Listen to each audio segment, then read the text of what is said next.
Welcome to Street Smart Christian. That whole part was music. Yeah, probably. Yeah. Yeah, because we'll get a comment from Auntie Sylvia on that. Oh yeah, dude. Hopefully, it's not a story of her own. Like, well, let me tell you about last week. She's finally getting in a boot, so I think she gets to be able weight. to walk around. If you're in a boot, you're weight bearing, right? Yeah. Did you make your uncle breakfast this morning? Is that what that was all about? Yeah, he turned 78 years old. Oh my gosh, 78, dude, and so what does that make Sylvia? She's oof. Don't why you put me on the spot like that? She can't be close to 80. No, she's younger than him. I was gonna say she's got to be quite a bit younger. She's like maybe 46. It's gonna be like. I mean, she looks at. Wow. She does. Yeah. I was gonna say that's no surprise. You can't put a man on the spot to try and 6 years older than me. guess the age of women. Yeah. That's like a no-go. Well, I have faith that you're telling me the truth. Yeah, no. It was a good day. It was a good day for him. He did nothing. I'm talking to you, Uncle Tracy. But that's the nice thing about, doing your own thing. Being 78. Yeah. Like, you don't have to do anything. Are you going to live to be 78? I didn't think I was going to live to be. I thought my expiration date was in 2017. Well, right. You had a bad accident. Well, and the way I was living. And was that in 2017 when you had that accident? No, that was 2019. So I was going to say, dude, I thought just started coming to church in 2017. Yeah, no, I thought I didn't have any plans after 2017, and then my son was born. He was born in 2017, and I was like, well, I guess my plans changed. What month was Jack's born? September. Oh, I was going to say, well, if it was May, I'd been like, I was sleeping in a jail cell when Jack's born. Well, yeah, no, that was when he was born, September 2017, dude, and he's 7 now. My brother's birthday's in September. Nice. What day? 17th. Wow, his is the 12th. Yeah. Close. Well, when's your birthday, Theo? No, it's not. Okay. What? April 14th. Isn't that Rick's birthday? It's in April. 2002? Yeah. Dang. That's when I graduated. Where was I in 2002? I can't math. I was 18 when he was born. Dang. I could be Theo's dad. We've been over this. Yeah. Dang. And I was his oldest brother graduated a year before me. Mm-hmm. Oh, dang. So wait, how many siblings you got? There's Seth, Cody, me, and then my sister. Oh, so you're not the youngest? No. Brianna is. Oh, dude. My 2 oldest brothers are from a previous marriage. Okay. And so they're he's grown. got, yeah. So he's like me. He's got half brothers. Okay. Yeah. So they were out of the house by the time you were growing up. Cody wasn't. Cody was there when I was around. I think he moved out when I was 3 or 4, maybe. How was that relationship? Oh, it's good. We're still. When you guys were kids, was he tough on you? Kind of. I broke my foot jumping on his bed. That was your fault? Was it? I don't know whose fault it was. I was jumping on his bed and I fell off and broke my foot. Dang, how did you land, dude? I have no idea. You just like landed wrong and it just snapped? Oh man, we're doing it. Keep looking. I just can't. It's like natural, to like look at someone when you talk to them. He just got it. So birthdays. Yeah, healing. Sylvia's healing. Yeah. And you thought you were going to die in 2017. Yeah, I and your did. son was born, so Yeah. you decided to put that off till 2019. Well, I didn't have the thought of expiration dates after he was born. You know, Mm-hmm. having a kid kind of changes you. I feel like It- it'll either change you for the better or it will show you who you really are. And like we're all pretty bad. Like all of us have that evil in us. We're born that way. We all have that past. We all have a past. Everybody has trauma. Like no matter how good you try to be, you're the villain in someone's story. Because that's just what it is. Like what's good for you doesn't always mean good for someone else. What's good for the goose is good for the gander. What, what does that mean? A song just came in my head from the What is it? 90s. The Western boys and Western girls. What's a gander? Like the way you look at something, a gander? No, I Take a I, don't, I gander think at a gander is a type like maybe that's a male goose. I don't know. It's good for the goose. It's Um, good for the gander. I think you and Theo have similar stories in the aspect of he grew up here in Living Word Community Mhm. Church. His mom brought him when his grandparents brought him when he was a little boy. Yeah, Your I mom and remember. I dad. remember you when I was little. Yeah, your mom and dad brought you when you were a little boy. Yeah. And then you both decided to live recklessly for the whole middle part, and now you're back. I lived recklessly all the way up until 2017. From starting when? From birth. I mean, you did throw up empty bag of chips at a girl with lips filled with rocks. Yeah, but I also I When wasn't he's a kid, dude, he fills up a bag I was a of kid rocks. we went to Chick, dude. yeah. When I was a kid, we went to Cowboy Church in Peyton. Yeah. Those But- they're like, how did it start off? Wasn't it like It's in the elementary school of the church, or the church. of, It was in the lunchroom of the elementary school in Peyton. oh, wow, dude. Dang, that was the first one. Yeah. Or was the middle school the first building?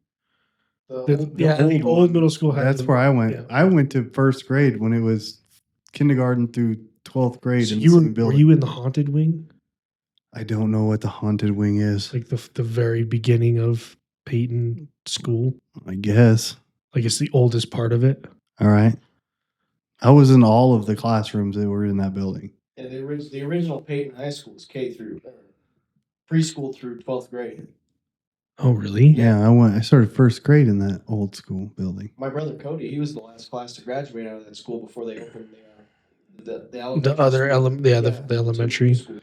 I was the first fifth grader in the new elementary school. Oh, really? Wow. So the elementary school was around. since Were I was you in the fifth grade. first? Yeah, we were the first. Who fifth else was grade in your class? Nobody. There's one kid. You were by yourself? Yeah.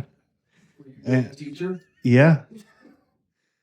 And I didn't go to the new high school though. That was my little brother was the first No, graduating I class. was there for that. I had middle school in the old building. I went to elementary school in the new one, Mhm. middle school in the old, and then high school in the new one. And we started in modulars too on the outside. If you're a freshman, you're in the modulars on the outside of that. Yeah. Did you graduate from Peyton? Yeah, I did. Yeah. I went to. So who's in the modulars now? Oh, they've changed. It was so when I was in 9th grade, because that's when I moved out to Callahan for EPCA, their Mhm. online program. It was Mr. Trice as the history. Yeah, Ross Mr. as Trice. math. In high school? Yeah, Miss Ross was still teaching. Oh, she came back then because she was teaching middle school forever. Oh yeah. When I was in elementary school, she was the science teacher for the elementary school, and that was 6th grade. Yeah, I remember her teaching science in middle school too. I think And Miss he's Ross laughing because he knows why I said that. Yeah. I think Miss Ross, if it's the same Miss Ross, was an elementary school teacher when I was in elementary school. Wow, she just moved her way up. Yeah. If it's the same Miss Ross, she kind of had grayish hair, long. No, No, I think red, wasn't it? Kind of. Yeah. Maybe it was, and I'm not. Yeah. Was it kind of Kind of poofy. yeah, curly and all that. Yeah. very curly from top to bottom, kind of poofy? I Do you don't wear know. glasses? Maybe I don't. Yes. Yeah. Yeah, it's the same as Ross. I think Mr. Kling is still doing PE. Oh, I love Clay. He was my science. Clay, if you teacher. ever watched this, I love you, dude. He was my science teacher and my wrestling coach, obviously, but middle He's a school. science teacher? Yeah, in Yeah, middle school. he was my science teacher in middle school too. Wow. I was just PE with him. I learned nothing in that class. Terry Hartford was Yeah. my Social economics, whatever. civics. Mr. Hartford, he was actually one of the leaders of EPCA out here in Calhoun. What's E EPCA? In Eastern Plains, Correctional facility. pretty EPCA, Correctional Academy. no, it's Eastern Plains. I can't remember the rest of it, but it's just that little module building down there by the baseball field. Okay. As you're going to go down. Oh yeah, it's yeah. Okay. It was an online school for kids that flunked out of high school and who just needed extra help. Oh dang. So wait, you're telling me you flunked out of high school? No, I didn't flunk out. I basically cheated my whole way through high school. Did you? Theo's about to fight you right now. Hey, dude, this is where like you just can lay it all out there. We all done it. No, I mean, if I went back to Peyton, I was going to drop out because I couldn't keep up with all their stuff, Dang. all their assignments and all that. But Yeah. no, I moved out here to finish off high school because Miss Martin, my special ed teacher, hmm she sent a couple kids out here and she said that would probably be the best for you because I was not doing good in school at all. Yeah. And yeah, it really helped me. I really didn't learn much, but it helped me a lot. And you got through it. Yeah. Because I could do my own tests on my own time, Yeah. learn at my own pace, study at my own pace, and do whatever I needed to do at my own pace. Instead Right. of having this set due assignment dates. Yeah, that's important, man. I'm trying to remember. I had a special ed teacher too. What's her name? Did you have a special ed teacher? Yeah, Miss Green, I think. Miss Green. Not Teresa. No, not that one. Oh.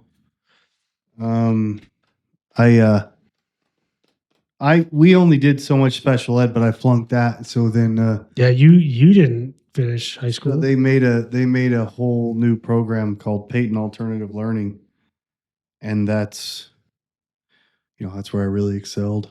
That's the same as Theo's then, huh? Kind of. Program where they like let you do your own But pace. Theo actually got to like build cars. Yeah. Oh, really? Yeah, we had at EPCA, it was my son who ran. We had a car dealership there too. Yeah, they sold Dang. cars. So So you'd fix them up and Yep. I was the head of mechanics. My buddy Aiden, he was the head of detailing. And then my other buddy Robert, he was the one who was running the website for them. oh wow, that's pretty cool. Mike would buy these cars from auctions.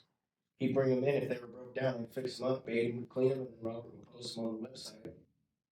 We sold a Dang. lot of cars from there. So this is like a racket. It was, yeah. And then all the original guys retired, and now I think some people from Calhoun came in and took it over, and now you have to do in-person classes now. It's not like it used to be. Oh, really? Yeah, So they don't fix cars and sell them no more? they shut that down.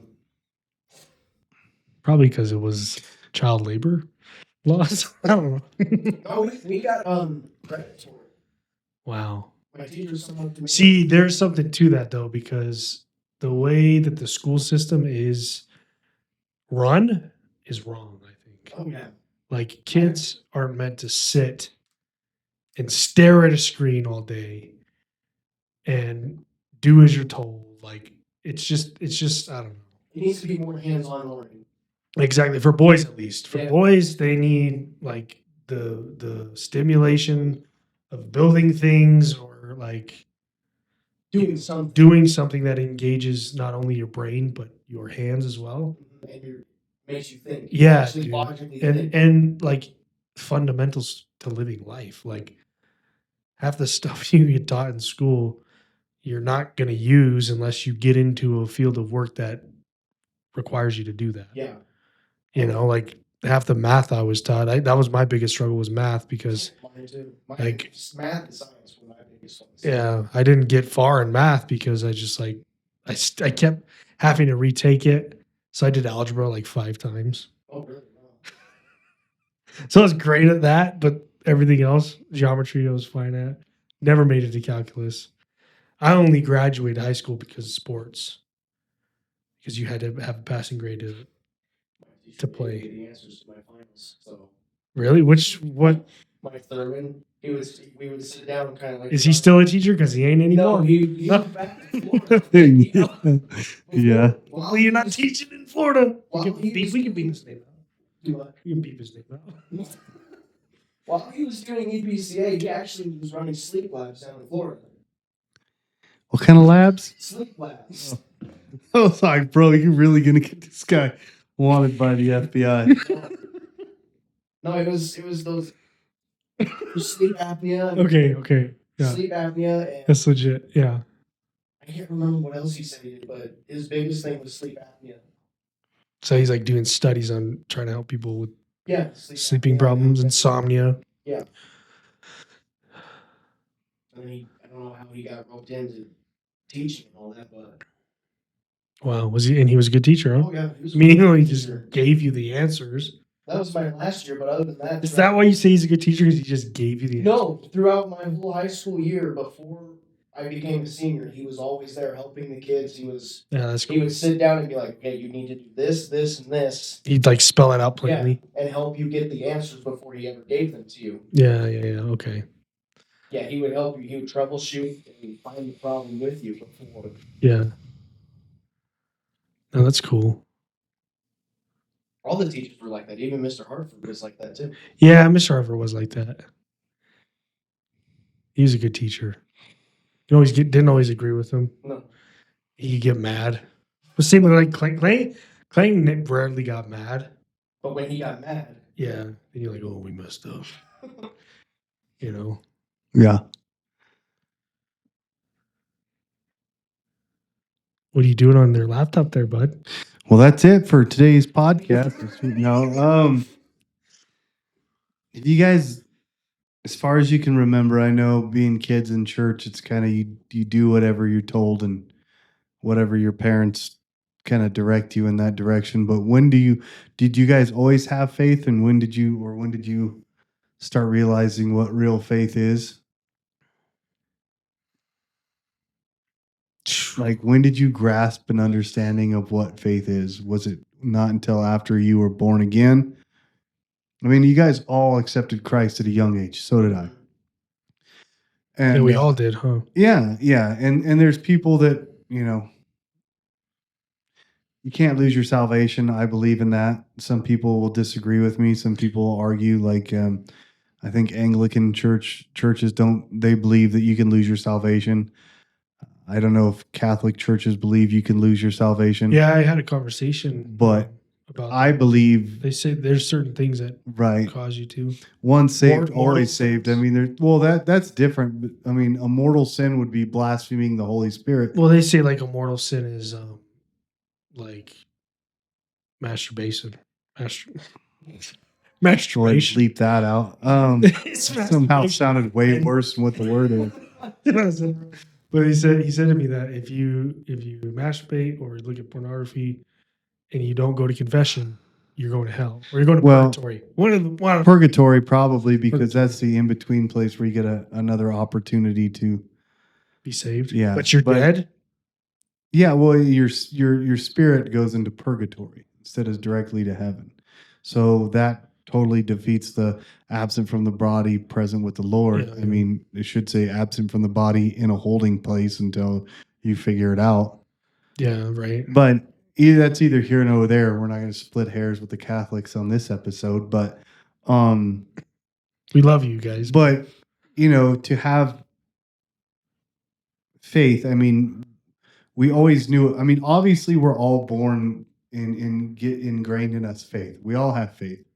Everybody had faith in getting here today. They had faith that the sun's going to come up. Yeah, they had faith that the chairs were going to hold you up. You have faith that when you're on an airplane, the mechanic crew maintenance that plane up to par. You have faith that the pilot actually knows how to fly the plane. You have faith that your luggage is going to get there. We all have faith. So even our non-believing friends have faith.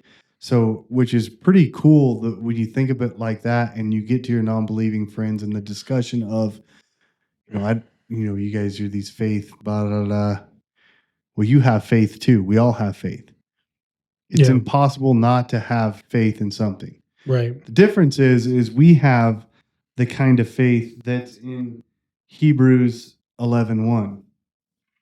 We have now faith is being sure of what we hope for and certain of what we do not see. So, Sure of what you hope for and certain of what you do not see. yeah. Dang. So that's our faith. I mean, we can go to our non-believing friends and they have Wow. faith that Donald Trump is going to be the next president because he is. So they see it, they hear it, they could feel it and probably get arrested because you're not allowed Is to that do really in Hebrews? That's in Hebrews? Yeah, Hebrews 11:1. I just went over that on Monday. Dang, faith dude, is it's being all sure in of there. What we hope for and certain of what we do not see. We are certain of the kingdom of heaven. We are certain What that- Christ yeah. did. So Which there's facts to back that up too. Science even proves that Christ was here. And right. But faith is knowing that we have a God. We serve a mighty God, an omniscient God. Is that a big word for you? omnipresent too. Omnipresent. Yep, that means he's everywhere. Is that a big word for you? No, I just described it before you even said that. The omniscient God is all powerful, omnipresent. He's What's the other everywhere. one? Omnipresent. He's everywhere. Yeah. He's in everything. Omnipotence. All knowing. He's all knowing. There you go. All knowing. Yeah. And that's Do you know those, Theo? Those are big words for me. yeah. It's all right. Me too, man. So how do you explain, how do you get your non-believing friends to believe in something that you can't prove yourself? It's not our job to do that. I mean, yeah, you said there's a lot of scientific data, there's a lot of historical data that points to the living Christ, Jesus, and all of his apostles and his mom, all that. There's historical data, there's stuff like that. But how do you prove God? Proof is in the pudding. I mean, so you going back to your first question about when you knew, or when I knew that, like When you accepted that blood. when I accepted, like, so I knew Christ my whole life, Right. but let's say probably about 7 or 8 is when I started like going off Yeah. on my own thing. So I, Yeah. I knew of him at 7, but I wasn't saved until I was like 27, dude. Right. Because I mean, yes, I have accepted him in my heart as a kid, and I knew what I was doing. I got baptized. I did that outward expression of an inward change, which I didn't do the inward change. I didn't. I tried. There were many times that I would be doing good, and then I'd fall off. Mm-hmm. Doing good, and then fall off for even longer. And then longer. Good, and then fall off. Like it's like a repeat of just cycles. And it wasn't until after, so I want to say probably around 23 when my son was born, that I was actually surrendering. So the biggest thing that I struggled with was surrendering. Yeah. Because I thought that in order to be a man and have a family and do this is to be successful was, you had to be macho. And surrender, This money, surrender was never in the question. Yeah. I'd rather die than surrender. Yeah, that's the mindset that I had too. Right? Like I've watched 300 1,000 times growing up. Them Spartans, dude. I got tattoos about it. Like It's a Spartan helmet. Oh, I thought that was a Moana tattoo. Dude, this was before Moana, okay? But yeah, like I didn't want to surrender, but then I knew, I was like, all I have to do is surrender to Christ, and all my problems will be solved. And I guess that's the wrong way of looking at it, right? Because surrendering to Christ doesn't solve your problems. It gives you the ability to handle your problems Mm-hmm. through Him. It gives you the ability to trust that He's going to help you handle them. Because we don't do any of that, dude. Yeah. Like we don't have any of the abilities to conquer the things that we've conquered all the way up into this point where we're at. Like We think we do. we think we do, and you can find yourself stuck in that headspace where you're trying to fix it or you're trying to make it work, and you're making it worse. Yeah. And like you're stuck in your head. You're it's just such an easy trap to fall in.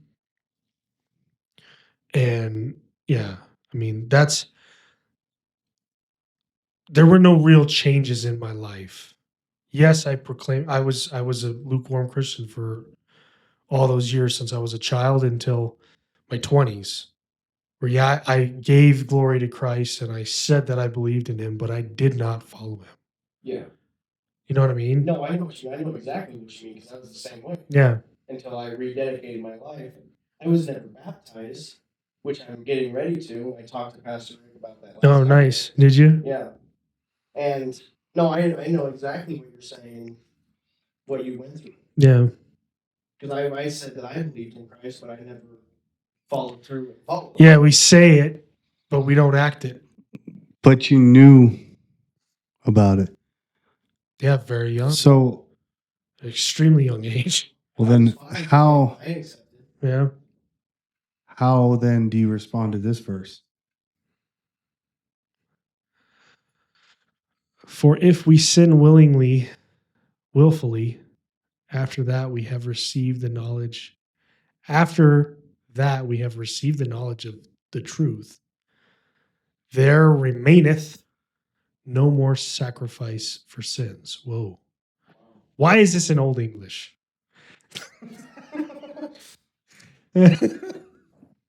Because I wanted it to be the old school. I mean, I butchered it, so that's my bad. Can you read that better than me, Adam? Can I? Yeah. Take it Yeah. away. If we deliberately keep on sinning after we have received the knowledge of the truth. If we deliberately keep on sinning after we have received the knowledge of truth, no sacrifice for sins is left. Yeah, well, that's yeah. So I'm going home. So that verse used to scare the tar out of me, It right? does, dude. However, this is what we need to put that verse into context. Yeah. That is the book of Hebrews. The book of Hebrews is written to the Jews. So this is written to the Jews who already believe in God. Well, no. Okay, so this is the Jews who have already been offered the free gift of salvation, but reject that free gift of salvation. And then when it comes time to pay up, there's no longer a sacrifice for those sins. Mm-hmm. So if the rapture was to happen, and they already knew how, and I'm probably wrong about the rapture, so we'll bleep that out. But if they knew I get what you're saying, gain the salvation and they rejected that, and they knew the truth, they were given the truth, but still rejected the truth and kept on willfully doing the things they were doing, whatever, like Orthodox Jews or whatever, Hasidic Jews, then there's no longer they die. There's no longer a sacrifice for sins for them. However, we accepted the free gift of salvation, so that sacrifice for sins remains. They were offered that, but still rejected it. So there's no longer a sacrifice for sins.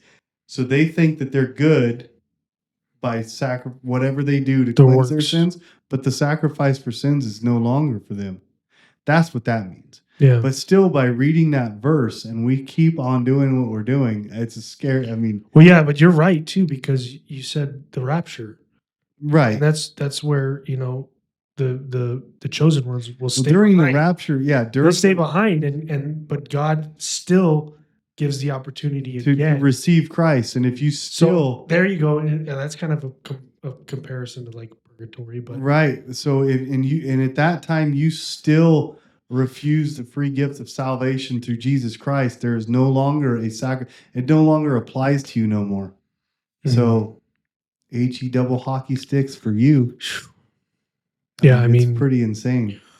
yeah, and that's like there's another verse, I forget the address, but it's, you know, turn away from me, I never knew you.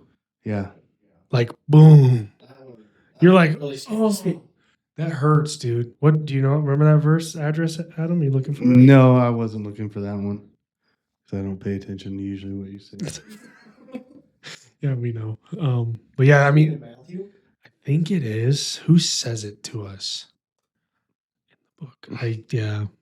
But that one is a tough one too, but it's about the context. You have to read before and after.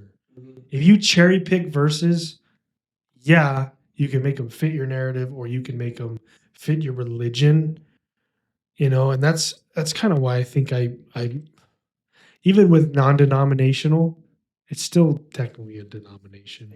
Yeah. You know what I mean? Yeah, no, I get that. And there's like no way to, because we have to make it our own. Like that's in the Old Testament, God wanted the Jews to rule themselves, but they couldn't do it. So they asked him for man to rule because we needed our small minds needed to understand from another man's perspective Yeah. what to do. We didn't like people are afraid of making choices and making decisions and leading. And I think that's inherent in anybody. Yeah, you have those people that are able to do that, but I'm sure they still struggle with it because, you know, what if you make the wrong choice? Exactly, yeah. Like generals in the army, you know, you make the right choice, but thousands die. Like That's just that fear that always lingers in the back yeah. of your head. If you're not a good leader if you don't have that. And it's just like speakers. You're not a good public speaker unless you like. I mean, well, I don't know. Some people might, but if you're not feeling nervous to go up there, or you're not relying on Christ to be like, Lord, give me the words to speak. Yes. Make sure that my words are clear and concise and Make them make sense. make them make sense. Like, you know, it's that's where he wants us at our hearts in a humble posture towards him and leaning on him and requiring him. But we tend to make it our own, Mhm. you know. You Not found it, everyone Matthew? who says to me, Lord, Lord, will enter the kingdom of heaven, but only the one who does the will of my Father who is in heaven. Many will say to me on that day, Lord, Lord, did we not prophesy in your name, Mhm. and in your name drive out demons, and in your name perform many miracles? And then it goes on to Yeah. say,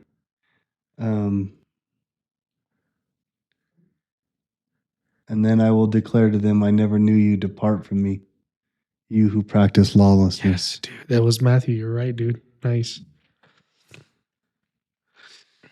Because that's huge today, too. You see that in a lot of churches, prophesying. Yeah, Casting no. out Oh, man. demons. Whenever you get to a church or you get to somebody and they're saying, man, the people in the church put their hands on me and prophesied, run. Get out of that church.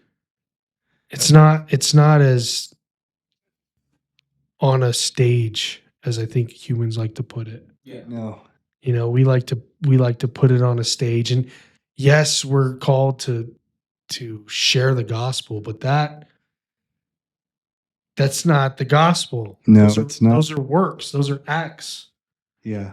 Those are not. That's not preaching the forgiveness. That's showing miracles to try to invoke your feelings and make you be like, oh, maybe this is real. Yeah.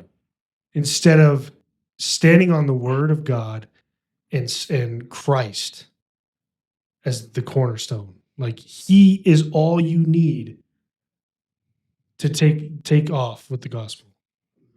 You don't need this magic show. Mm. He did that. I mean, he did that when he was here, but it was him, and he gave the apostles that ability too.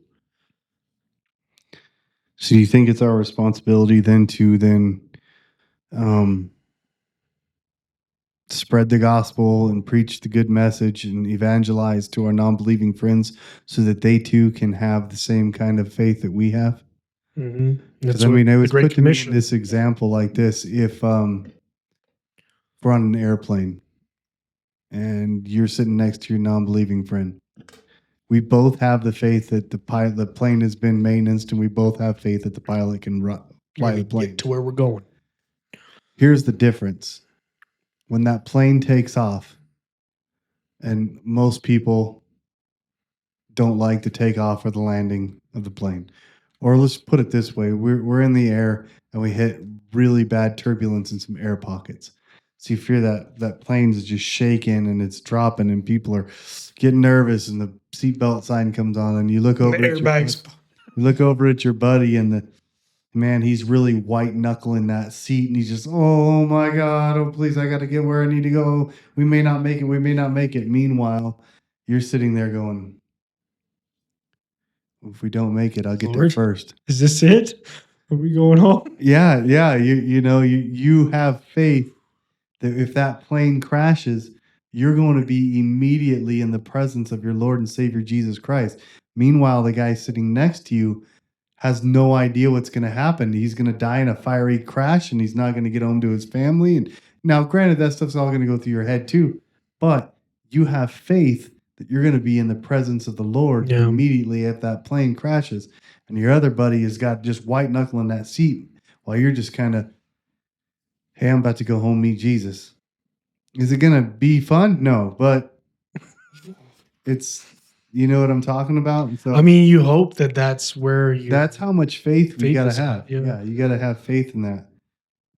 And so that's what I talked about in the beginning part of this week was faith, what faith looks like. And everybody has faith. So whenever you get into an argument or into a debate with a non-believing friend, you start that conversation out with faith.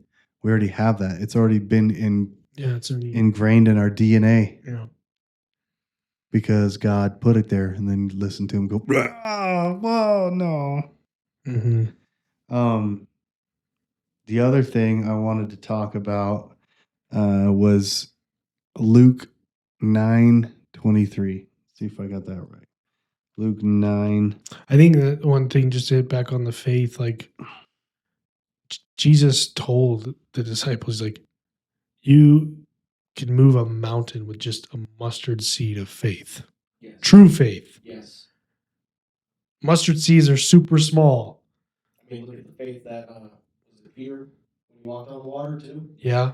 And then he only fell because he looked away and focused on the worldly problems, like his fears, his anxiety, and everything. Not trusting that God was gonna take him. I mean, he walked on water for a split second with Jesus. Yeah, dude. And they still had a hard time believing. Yeah. This is another one that I went through this morning, and I went through devotion. I sent you guys a text about it. But I think it's really important that we put this verse in context. Okay, it's your turn to read. No, I'm just kidding. And he was saying to them all, if anyone wishes to come after me, he must deny himself, take up his cross daily, and follow me. For whoever wishes to save his life will lose it. But whoever loses his life for my sake, he is the one who will save it. For what is a man profited if he gains the whole world and loses or forfeits himself? That's Luke 9:23 is what I went through this morning, but that's 9:23 to 25. Yeah, dude. Basically explaining that whole thing. And we've all heard the phrase, pick up your cross and follow Christ daily. I've got to pick up my cross. We got to put this in context. And when Jesus was telling this to his apostles, it was back during a time where crucifixion was one of the most horrific, humiliating deaths one could ever experience. They strip you down naked. They nail you or tie you to a cross and make you sit there until you After eventually, they beat you like after to they into your beat life. you. I mean, and some of them, they were just up on the cross. I don't think everybody got the same flogging that Jesus got. Yeah, probably. not. Jesus got the special edition crucifixion is what he got. But he's explaining it to his apostles at this time that if you want to if you want to follow me, you got to deny yourself, take up your cross and follow me daily.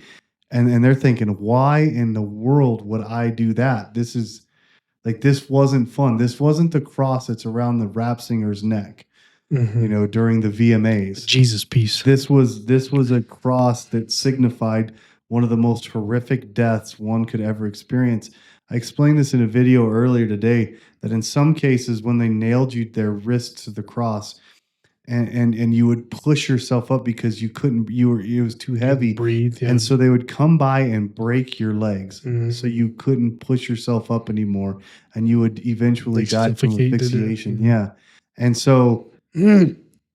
And he was telling his apostles, you have got to do this daily if you want to follow me.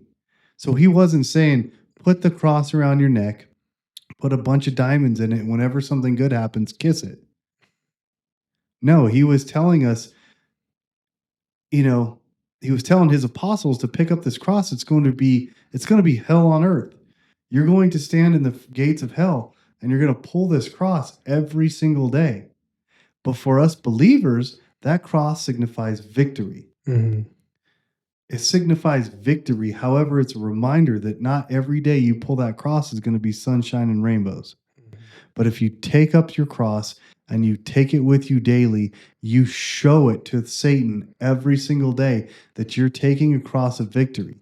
Satan thought in the beginning that cross meant he won, that Mhm. Christ was nailed to that cross. Christ has been defeated.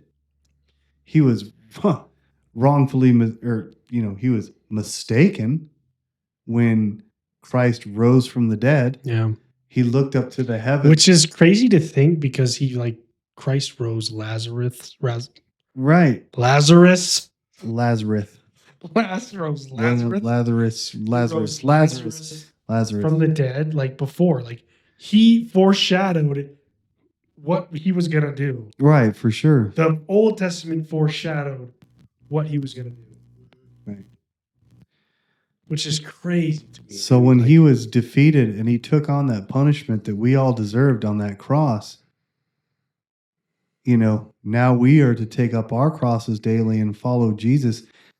And what that signified as him being on the cross is the sin, the sacrifice for our sins, is all that junk that we carry on with us every day. We got to nail it to the cross every morning. If you got alcohol addiction, nail it to the cross. If you've got pornography addiction, you better nail it to the cross.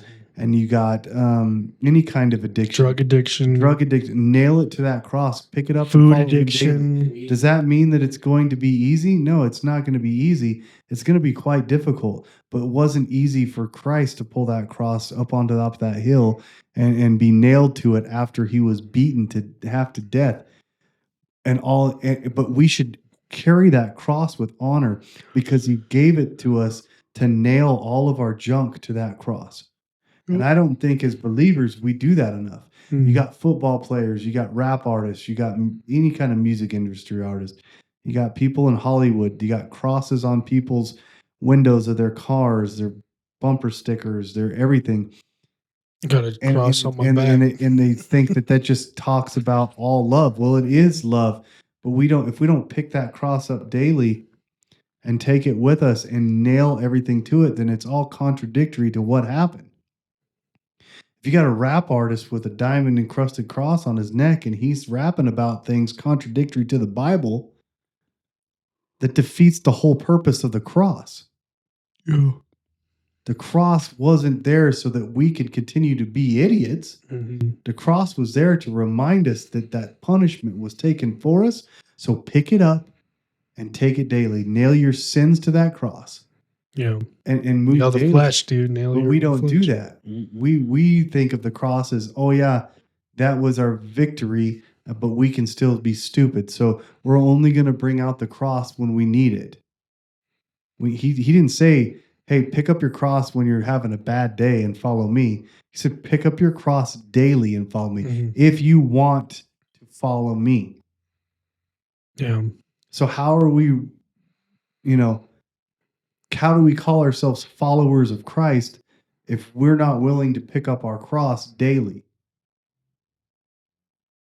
It's huge, and we're still going to struggle with sin. But he's saying, nail it to the cross. Yeah. We got to nail our flesh to the cross. Yeah. That's the one thing we struggle with as men every day. And we will flesh. until we're with Christ. And so that's why he said we got to pick up that cross daily and follow him. Not weekly, not once a month, Mhm. not on Sunday. Yeah, I feel like when you're not carrying that cross, that's when you fall off, you slide off, and then you're trapped in your own prison, Yeah. your own private hell on earth, where you're not carrying that cross, so you're out there just suffering for no reason. Yeah. At least when you're carrying that cross, you're suffering for a reason. You're suffering for a reason, dude, and most people don't realize that. Like, your suffering without Christ is pointless. Like, it means nothing. You've gained nothing doing that. Yeah. Right. And it's just crazy. I mean, that brings up a question. It might not be very related, but do you know where in the Bible it says that Peter was crucified upside down? Yeah. I don't know if it's in the Bible. I'll look. Yeah.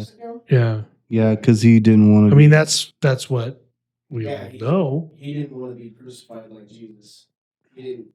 My question to that is, was the Roman Empire taking suggestions when they were crucifying people? So there is no Bible verse that speaks of Peter's crucifixion. According to church tradition, Peter was crucified in Rome upside down during the later reign of the Roman Empire, Nero, around the year 64 AD. Peter felt it was unworthy to be crucified as his Lord was. So there's records of him being crucified. Where was that upside down. record from? It's just in whatever. It doesn't really say. It's just known through church history. Yeah. It's It not just in the seems Bible. weird to me. Like, I don't know. That separates Peter, from Christ. Yeah. To me, and it kind of like takes your eyes off of Christ. It does a little bit. Yeah. You know what I mean? It makes you like, wow, Peter, wow, that's pretty cool. You know what I mean? Right. Yeah. But it's like, no, if that happened, sure. Well, I'm but- sure it happened. They have an account on how every apostle I mean, was yeah, they got- executed. One of them got boiled. Boiled to death, skinned alive. No, that was Paul. That was Paul. Okay. John was the only one that died an old man on an island. Yeah, of he Patmos. was exiled to Patmos. Mhm. That's where he wrote Revelations. Okay. And he was the one that took care of Mary. He's the only one that didn't run away Yeah. during the crucifixion. So He's he the only one that he didn't get martyred yeah. because all the rest of them ran away and they all got martyred, dude. Yeah. Stephen, he's another one that wasn't there for Stephen wasn't an apostle though. He got martyred pretty hardcore. Stephen was stoned to death. Yeah. That's in the Bible. Stephen was yeah. Not a pretty way to die. No, because when they talk about being stoned, it wasn't just in the street and getting rocks thrown out of you. They pushed you over a cliff. And if the fall didn't they kill got you, it. Yeah. if the fall didn't kill you, then they threw boulders over until you eventually died. Yeah, I mean, sorry that went off topic and got kind of morbid, but how do we as men pick up our cross daily and go proclaim the good faith that we have? Because I mean, those two subjects, I mean, this week is what I've been really focusing on is how do I express my faith? I mean, obviously you got to do it through your actions. I feel like that's a huge one. Mm-hmm. I don't know who said it, but actions speak louder than words. It's probably in the Bible too. Well, we got to now I mean, you're expressing your faith through your work. Now everybody knows you as that guy at work. And Well, not everybody. well, Still working on that. there you go. You should probably just stand on a soapbox tomorrow and with one of them loudspeakers and say it. I mean, Theo probably could talk to inspectors and stuff like that. He's only got his brother-in-law and his dad to work with. And they're probably, I'm sure they're hearing about it now. Your brother-in-law. Damon. Your sister's married and she's younger than you? Engaged, yeah. Oh, wow. Sorry, I'm off topic. I'm- It's like, wait a second. How do you have a brother-in-law, dude? And then, of course, I got to get better at it. I mean, you're not going to be perfect. No. No matter how hard you try, No. you're going to miss a lot of opportunities. That's my biggest thing is I miss opportunities daily. And you know how I miss them the most? With how I act. Oh, yeah. Like dude, for real, I'll just like pop off at the mouth Yep. and just say some outlandish thing. And then people are like, oh, that was funny. I'm like, ooh, that was. That was This is how I got to learn to do it. Yeah. Yeah. With FCA. Scan QR code, support me today. Skincare coat? You're selling skincare? Oh. It looks like you're selling skincare. Look, picture on picture. Picture. No, but that I think is the biggest thing. And I think I heard Jordan Peterson talking about it. And someone was telling him about it that, the challenge is to treat everyone that you encounter on a day-to-day basis as if they were Jesus. Yeah. Everyone, dude, even the people that you don't like or that frustrates you to the max. And like it sounds so easy in concept to just like be like, do that, but It's really not. try it, dude. It's really not. Give it a shot. Because you'll go out and you'll try and you're immediately gonna think probably something horrible about somebody that you don't like. Mm-hmm.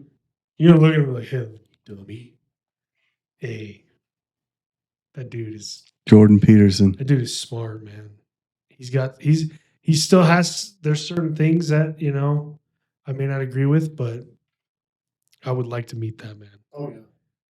So knowledgeable and so articulate. I wish that I was articulate that way. But when you pray for God to do those kind of things for you, he's going to give you the opportunity to do it. Exactly, yeah. He's not going to give you that and just say, here you go. You can speak like Jordan Peterson. No, he's not a genie that grants your every wish. Why? Adam. Why? Because, like, it's not about you. Sometimes. No. Mm-mm. It's not about any of us, bro. And we just think it is. So, Theo, how are you going to pick up your cross? I don't know. I haven't really given that much thought. You're getting baptized, so you Yeah. pretty much got a cross on your shoulders right now. Yeah, dude. Because the devil's going to try and Congratulations. dissuade you from that. I'm going to run by you guys. Life is going to I'm dissuade going to run you. this by you guys. If you were baptized as a young man, but after you were baptized, there was no outward appearance of a changed life for quite a long time. And then, Oh, why are you describing me right now, dude? and then you accept Christ as an adult, take it seriously, and you're born again. Dude, you need to be should you be rebaptized? I mean, coming from me, never being baptized. Well, yeah, you're different. You should get baptized. It doesn't save you, but you should be Yeah. baptized. You know what? I think that if you're truly changing and he puts it on your heart to do that again, Yeah. you better listen. I was going to say that too. But like, yeah, so Yeah, if he puts it on your mind to get rebaptized. if he tells you that, yeah, you were a joker the whole time. When you first did that, you didn't mean it. and he's telling you and he's driving you and he's putting people in your life that are encouraging that and you know, you have no doubt that it's him telling you that, then yeah. But if you don't have that and you're doing it to please your parents, to please your girlfriend, your wife, your family members, your friends, like then you're not doing it for Christ. Like the whole point of it is to do it for Christ. And in that is the perfect example of your actions speak louder than your words, right? I think so. Yeah. Like you're doing that because you're proclaiming to not only yourself but those around you that witness that you trust and will follow Christ and will daily pick up your cross and do that. So yeah, I mean that's a case by case in my opinion. And to answer your question about picking up my cross daily, I think what would help me out is basically surrendering more, Right. giving up what bothers me more, because that's the big Mhm. problem that I have. Is I want to be able to fix everything myself, Dude. and not rely on anybody else, and I'm trying to break away from that. And And you're trying to do it alone. yeah, and that's my biggest problem. Bro, I just need we're- to learn to We're the same. to put it on the cross, basically. Yeah. And just let it Give it to him, Yeah, dude. let him- Let go and let God. But that's so hard to do because I've been down that road for however You're- many years. You're a man, dude. Yeah. That's what we are taught in this world. That's what we are shown in this world. Well, maybe not so much nowadays, but that's what it is. Like it's ingrained in you. Mm-hmm. Just like Adam said, faith is in all of us. It's in all of us. And as men, you're like, hey, this is what it means to be a man. If you're not getting that from God himself, you're probably wrong. Yeah, exactly. Like you ain't right, dude. Because yeah, that's exactly where I was most of my life. And I still struggle with surrendering because I forget. Mhm.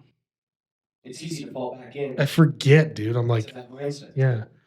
And I'm like, I can fix this. No, you can't. And then when you think you're getting it fixed, it just spirals. Yeah, way dude, it back up. crashes. There's the parable about building your house on the rock and the sand. And Yeah. like, dude, but I can do it this time. I can build it on the sand this time. I know this is gonna work. Yeah. I reinforce the sand. I've learned the And then sand when is- waves, like this just it just is what it is, man. And that's the reason why we need the Savior. Like if you were able to get it right and like get it perfect, you wouldn't need Christ. No. Wouldn't need him.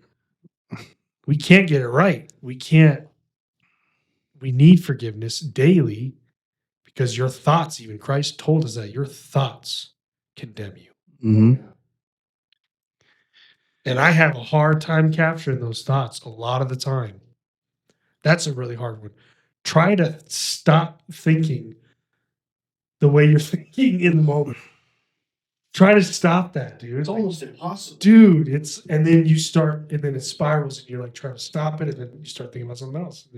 Like, And the realization of what you just did hits you.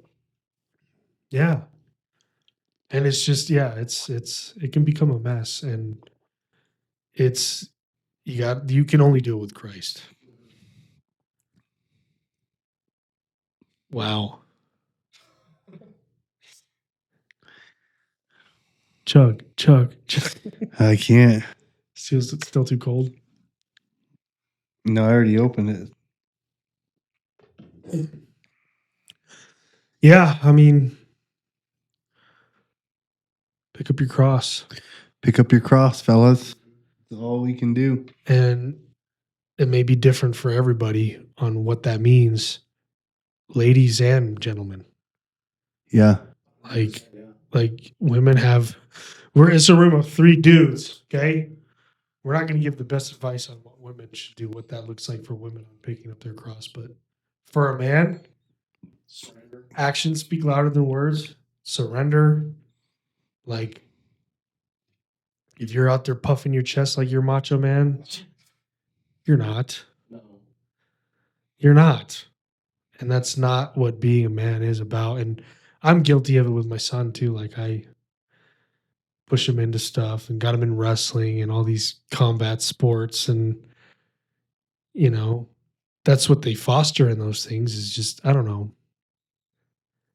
Not saying it's bad, but that's where I get a lot of my what a man is. Yeah. Another thing, some of those guys that really puff out their chest, how are they really living mentally? Exactly. Truly happy, or Exactly, dude. You look at them strong guys. Look at how strong their brain is. yeah, if they're really strong on the outside, You how know? strong are they on the inside? Exactly, dude. I'm not as strong as I used to be.